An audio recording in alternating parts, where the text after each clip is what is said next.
camat dari kota Santri pulang pergi menuju kantornya.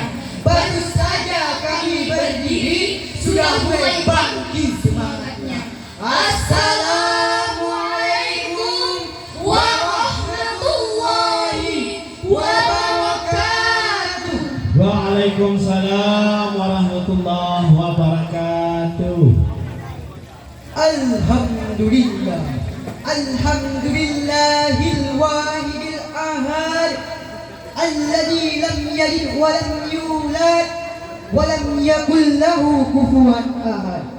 Wassalatu wassalamu ala asyrafil anbiya'i wal mursalin sayyidina Muhammadin wa ala alihi wa ashabihi ajma'in. Amma ba'du. Para ulama dan tokoh masyarakat yang kami muliakan, Bapak Dewan Juri yang kami hormati, Bapak Ibu pengunjung yang dimuliakan Allah. Dalam mukadimah konveksi hak-hak anak yang disetujui oleh PBB tanggal 20 November 1989 menimbang bahwa seorang anak sepenuhnya harus dipersiapkan untuk menjalani kehidupan sebagai pribadi dalam suatu masyarakat, sehingga harus dibesarkan dalam semangat cita-cita yang telah diproklamirkan pada piagam PBB. Maksudnya hadirin, setiap bangsa telah menaruh perhatian intens terhadap anak dan pendidikannya, karena pembahasan mengenai anak merupakan problematika urgen dan harus menjadi prioritas. Pendidikan anak telah menjadi topik diskusi para pemikir Islam sejak beberapa abad silam, seperti Al-Ghazali, Al-Qabisi, Ibnu Sina dan lainnya. Juga menjadi pikir para pakar pendidikan barat seperti John Amos Komnenos, Jean-Jacques Rousseau dan pakar-pakar lainnya, yang meskipun mereka berbeda pola pikir akan tetapi memiliki kesamaan dalam perhatian mereka terhadap anak.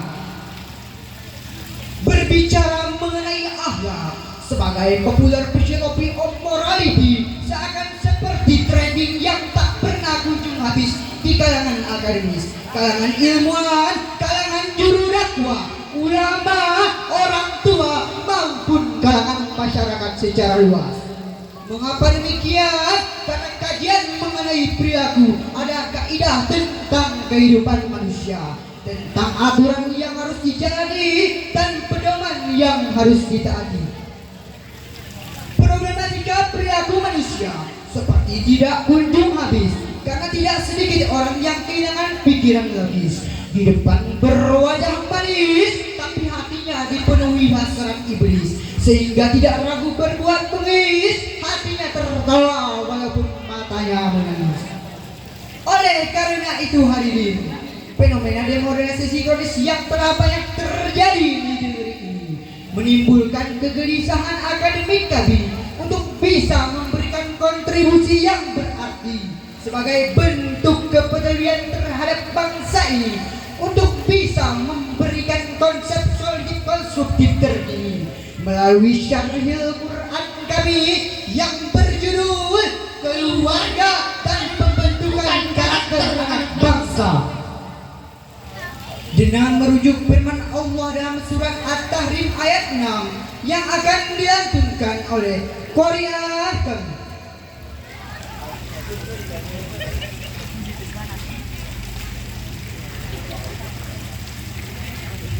A'udzu billahi minasy syaithanir rajim.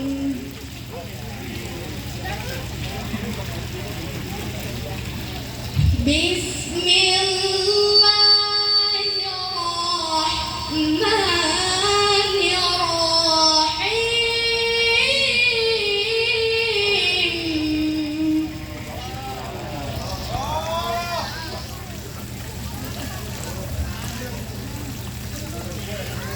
Ya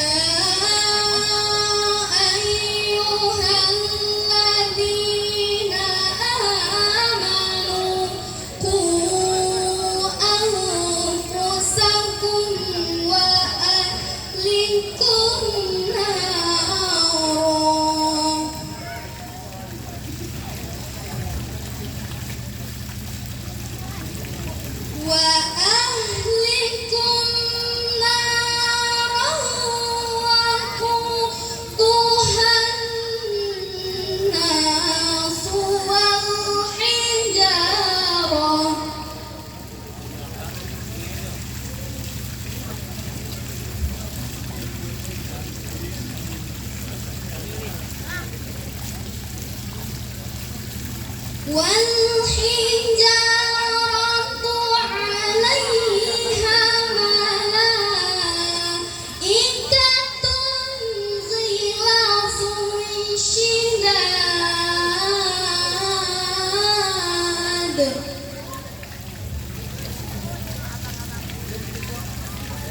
لا يعلمون أن الله ما أمرهم ويفعلون ما يأمرون.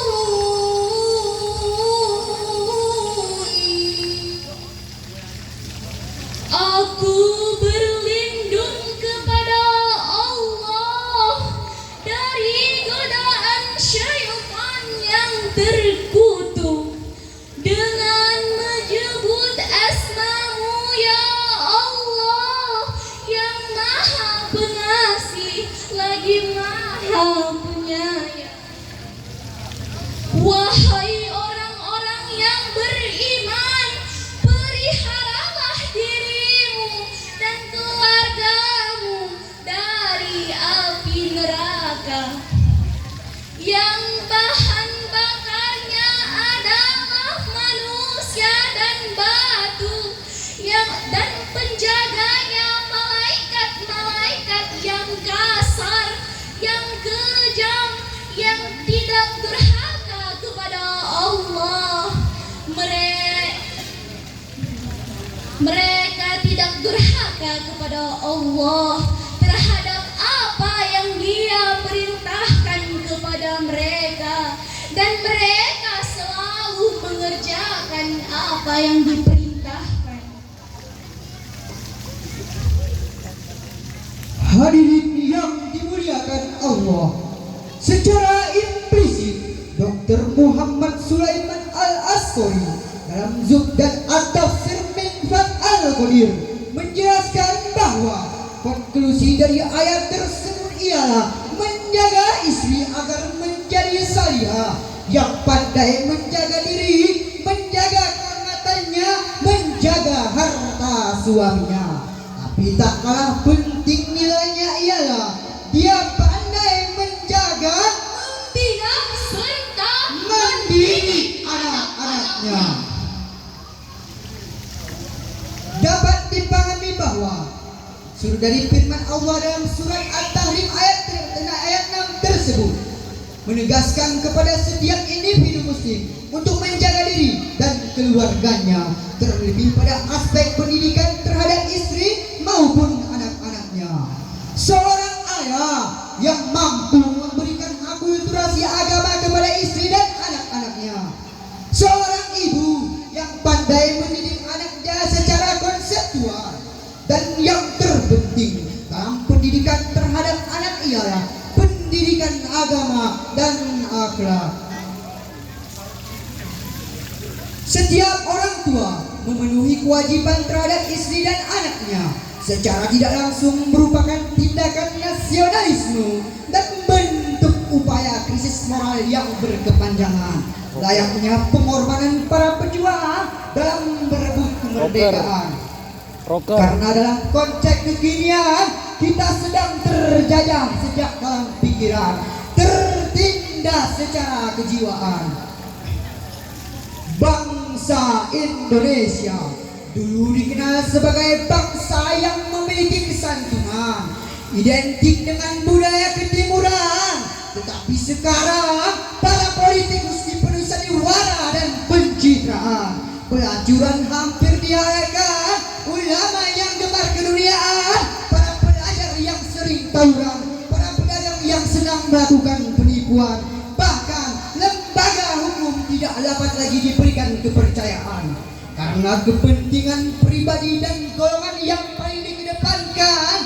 Tak peduli rakyat kebingungan, tak tahu mana musuh mana korban, tak mengerti antara kebohongan dan kejujuran. proses perbaikan hanya bisa terjadi jika saya Anda dan kita semua mau menerapkan revolusi mental yang sesungguhnya, mau menerapkan revolusi mental, mengembalikan fitrah kita sebagai manusia biasa, serta mau merefleksikan setiap ajaran agama dalam diri kita, keluarga kita, kerabat kita, orang-orang terdekat kita. Dapat diambil kesimpulan bahwa pendidikan pengetahuan diperoleh melalui upaya manusiawi dan penting bagi moral bangsa. Terakhir mengutip hadis Nabi yang ditulis oleh Alaluddin Al-Muttaqi dalam kitabnya Min Haqqi Waladi Al-Wadi Al-Yusinu Asmahu wa Yusinu Adabahu. Salah satu kewajiban orang tua terhadap anaknya ialah memberikan nama yang baik dan perbaikan tata krama. Dan akhirnya kami menitipkan pesan 4M sebagai berikut. Yang pertama, mari membina keluarga harmonis. Karena harmonisasi dapat membantu efektivitas pembinaan psikologis anak. Yang kedua, mari mendidik moral anak sedini mungkin, karena keluarga adalah sekolah pertama. Yang ketiga, mari membangun bangsa melalui pembinaan generasi. Yang keempat, mari bersama kita berdoa. Semoga kita menjadi insan yang beriman, jujur dalam perkataan, Lembut dalam perbuatan, pandai menjaga kehormatan, berguna di masa depan.